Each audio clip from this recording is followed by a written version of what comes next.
It is Labor Day weekend in a state that was one of the epicenters of the labor movement. But what is the future of work in general and unions in particular? And we'll get the lay of the land on Michigan politics by bringing in those covering the upcoming elections from all across the mitten. Today is Sunday, September 4th, 2022, and this is Flashpoint.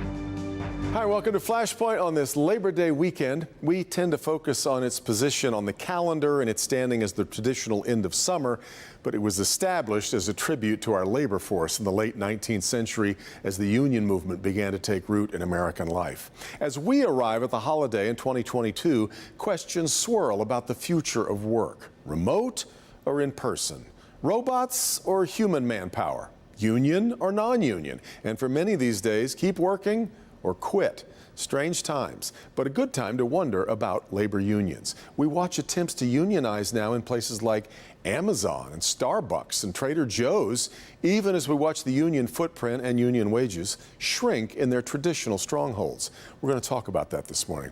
Labor Day also always feels like the turn for the home stretch in an election year. So this morning, we're going to zoom out from our Detroit-centric hub and check in with political reporters from across the state to see just what we expect the difference makers will be in this year's midterms. It's all this morning on Flashpoint.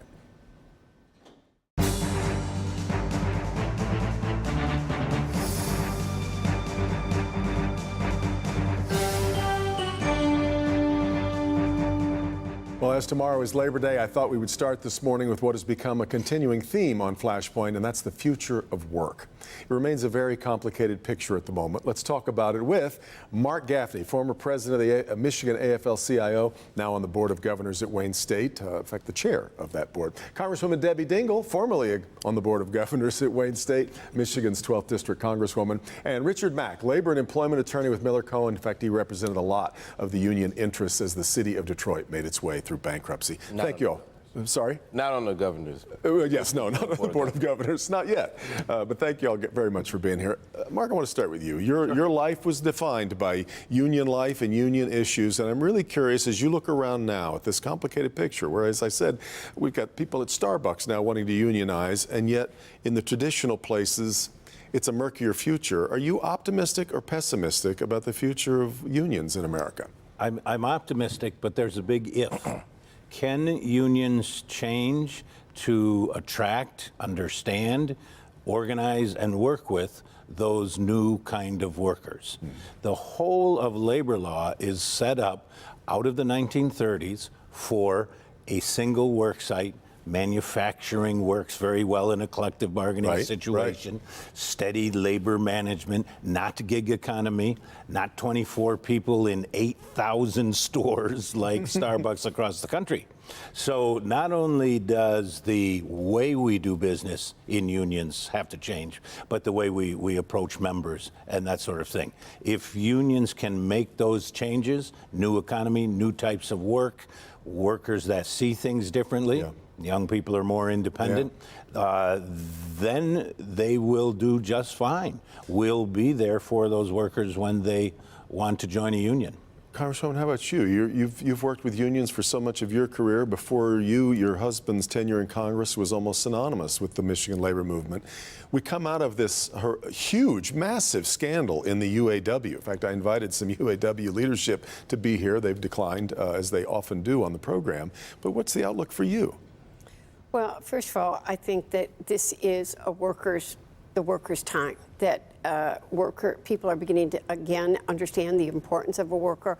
I'm someone that reminds people that there are many things that we take for granted, from a 40-hour work week to safe working standards, to vacation pay, holiday pay, sick pay, health care benefits were all negotiated by unions, and those benefits still very much matter to younger people about the terms and the way that they're going to work. We do need to update laws to reflect the times, but I think there's never a better time for unions because the collective voice makes a difference in getting employees. You're beginning to see employers respond to different things. Caregiving is one of the most important things right now. Women can't find anybody to take care of their children, and they need women. So I think SEIU and some of the other non-traditional unions have been working on these issues for a while, and I think right now is the time people appreciate the worker. You make an interesting point. Workers are standing up to be heard right now, Richard. Some of them are, telling their story with their feet. They're walking out, yes, making different kinds of choices, demanding, for instance, unlimited paid time off, which is wild to some people. Are the unions able to meet them? Given that we've watched a lot of union benefits that we kind of felt like. Their stock in trade for so long, those have dwindled. Nobody has a pension anymore, things like that. Are they there for this modern demand of the workers? I think they can be there, absolutely. I mean, if you just think of how the circumstances are aligned, we have the way that labor laws are determined in this country is pretty much who's president. Because the president appoints the labor board, which is the overarching body that oversees and determines labor laws for private sector, which also influences public sector. We have a president that's the most labor-friendly president, right? And we have the Great Resignation. So you have the leverage in negotiating power shifting to workers. So now employers are clamoring to get employees in the door. So you have the circumstances perfectly aligned. And I think the benefit of having unions, which is the most democratic institution we have, is that it's really literally ground up. So as far as how unions can adopt, well, it's going to be the people who work in those shops, who work in those Starbucks, who work in those areas, the Trader Joe's or whatever. Yeah. They're going to be the ones making the decisions, so they absolutely can adopt because they'll know what they need right as they're working day to day. Interesting then. So is that where, and I'll let in whoever wants to weigh in on this, is that where the future of this is? Because as we look at the auto industry, for example, I've talked on the program about driving the Mustang Mach-E. Fantastic car, built in Mexico. And we're watching a lot of union labor power in the traditional places ebb.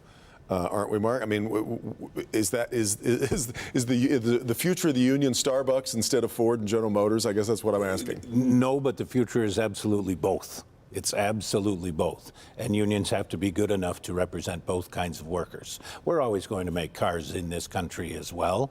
We're always going to have the argument, the debate about where certain cars ought to be made and parts and such. And unions are going to be part of that debate. But at the same time, yes, we have to organize low-wage workers. We have to figure out a way to organize gig workers. And we have a couple of unions working on that out in New York City, kind of the hotbed of gig organizing. And so we cannot give up anything that we've been good at over the years, over the last 100 years, but we also have to move into the new parts of the economy. I want to make a couple comments. One, I'm going to comment on the UAW. What their leadership did was unforgivable. I do believe that you're going to see an election. It doesn't just damage the UAW. It damages all unions. And I think the new leadership of the UAW has made it clear that there is zero tolerance. They are really trying to change the reputation of the UAW, and I want to say that.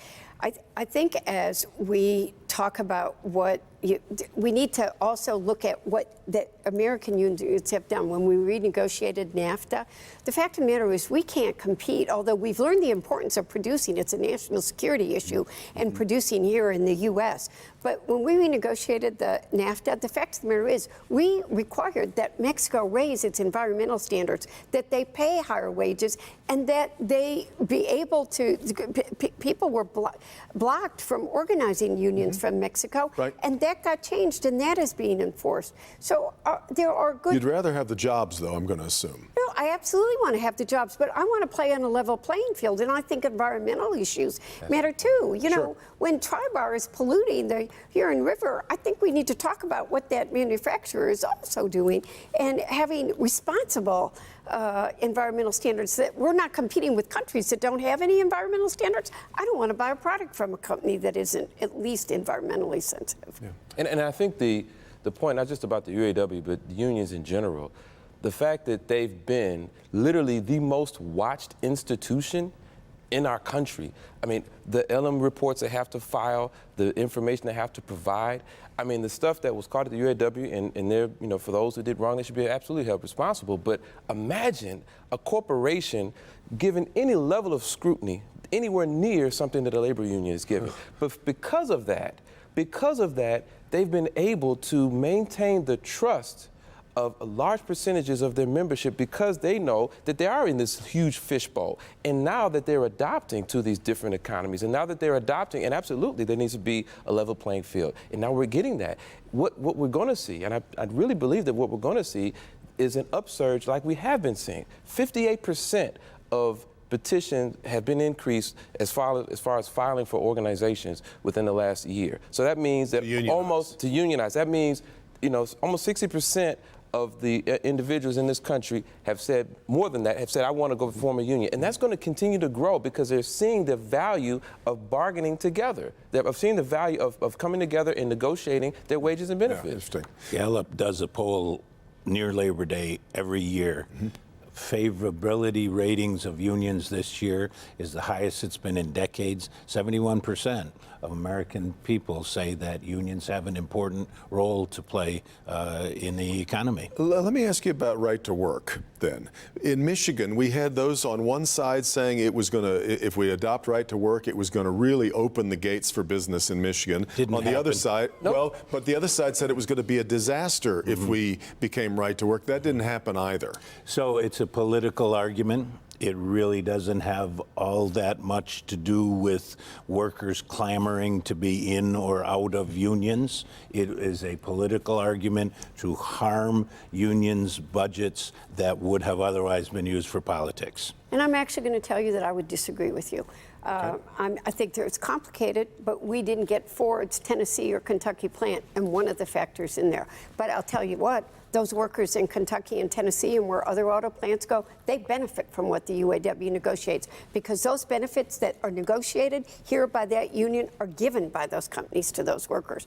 So there are two sides to all of this. Devin, you've mentioned the bankruptcy. What always happens, perfect point, when unions negotiate something, it's not just for those people who are in the union. It's for everyone in the economy. When the bankruptcy ended, there was an increase negotiated for those workers who were in the union. And what do we see for the non-union workers? What do we see for city council? I mean, it always happens that when unions benefit, not just themselves, but the entire economy. And that's going to continue to happen. Good thought to end there with as we head toward Labor Day. Gang, thanks very much for a great conversation. Thank you. We come back, I'm going to bring in a roundtable of political reporters from across the state to point our way toward Election Day. This is Flashpoint on Local 4.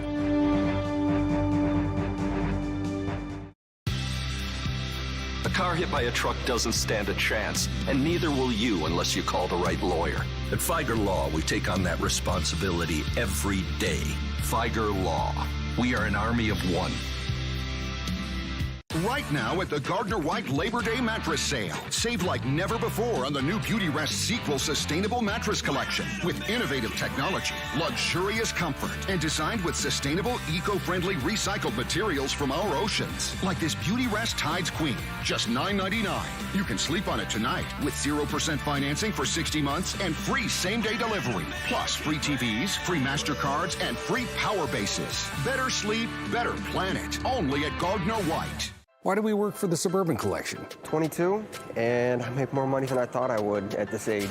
I love it. I have more cars to sell. I got more cars to work on. Honestly, I work here for the benefits. 401k match, medical, take care of the family. It's job security and unlimited opportunity. It's about how much we give to the community. The greatest phone call that I ever made was telling my mom that I work for Suburban. I answered an ad 31 years ago. So why don't you work for the Suburban Collection? Start your new career today. Go to worksuburban.com. Trust me, I'm a lawyer. Yeah, I know it's a line that gets a laugh until you've been in a serious auto accident. Deep down, when everything depends on the experience and talent of your lawyer, who do you want in the fight of your life? Hey, insiders, we asked you, and you helped make this happen. You wanted me to help you with your finances and where things are. When you become a Local 4 insider, you help us tell the stories that matter to your community. You can save yourself a little money there. Become a Local 4 insider here. Local 4 News at 11 is the proud winner of the Edward R. Murrow National Award for Best Newscast. Expect more from Local 4 News.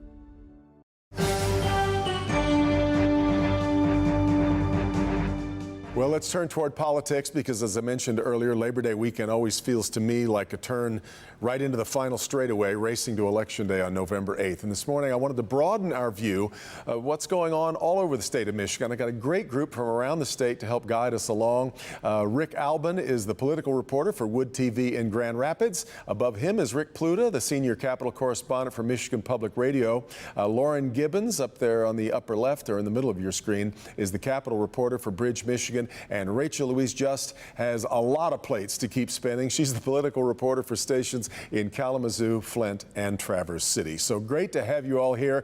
I want to start by letting each of you give me your thumbnail on the mood in Michigan at the moment. And I am particularly interested in whether you fear those of us who cover politics are maybe missing something or maybe prioritizing things that voters aren't necessarily focused on. Rick Albin in Grand Rapids, let me start with you, Rick. Well, I think that the mood is unsettled for many people out there, and it will depend on a couple of important issues. And I think we are covering these. One of them is going to be the economy, and what transpires with the economy between now and early voting at the end of this month. And I think whatever happens with the abortion initiative is going to be important as a driver for voters. But the one thing that I'm watching, and I suspect some of my colleagues are too, beyond all of the other races and initiatives and the race for governor and all of that, I'm really keeping a close eye on the balance of power in the state House and the state Senate.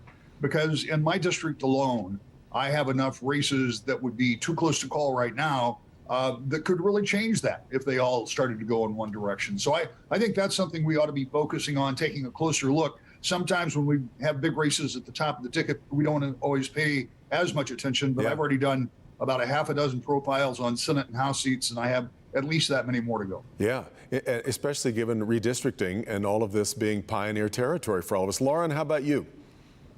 Yeah, in addition to what Rick said, there's quite a few really interesting state legislative races. I think all of us have been focused the last couple of weeks on conventions and hearing what the candidates have to say and what delegates have to say. And now we're really going to be switching towards, what voters have to say, what voters are seeing from these candidates. A lot of these candidates are newer.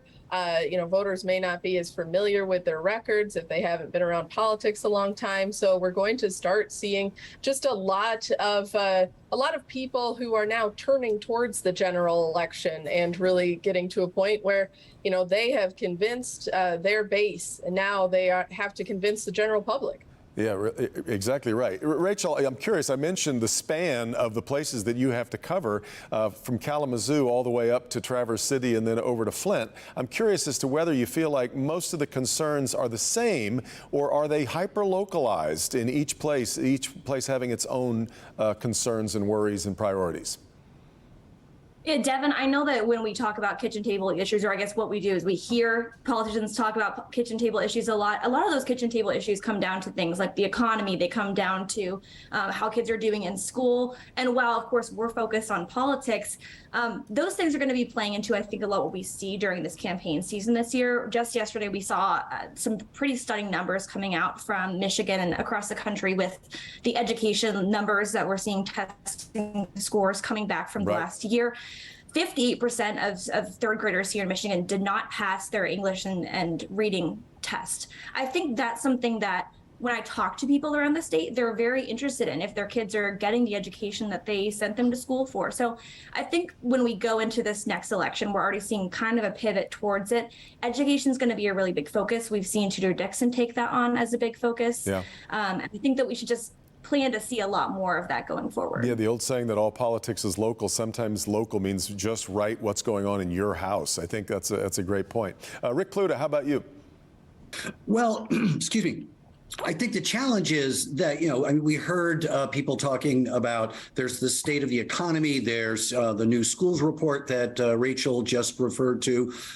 We've got a campaign that has yet to take off. We're learning that we're not going to be seeing debates necessarily between the Attorney General candidates, Secretary of State candidates. I don't know what we'll see in terms of the gubernatorial race. That we've really only got one side of the ticket, the D side, that's out on the trail. That we're going to be seeing big changes from the past in terms of what's happening in schools. The economic numbers are improving, but everything is a shift from what we saw pretty much during COVID to what we're going to see in either post-COVID or new COVID. And it's just really hard to make apples to apples comparisons. Yeah. So we're going to be, we're going to be hearing about what people are going to do or what they would have done under a situation that no longer exists. That's I think that's the real theme. All of this feels so new,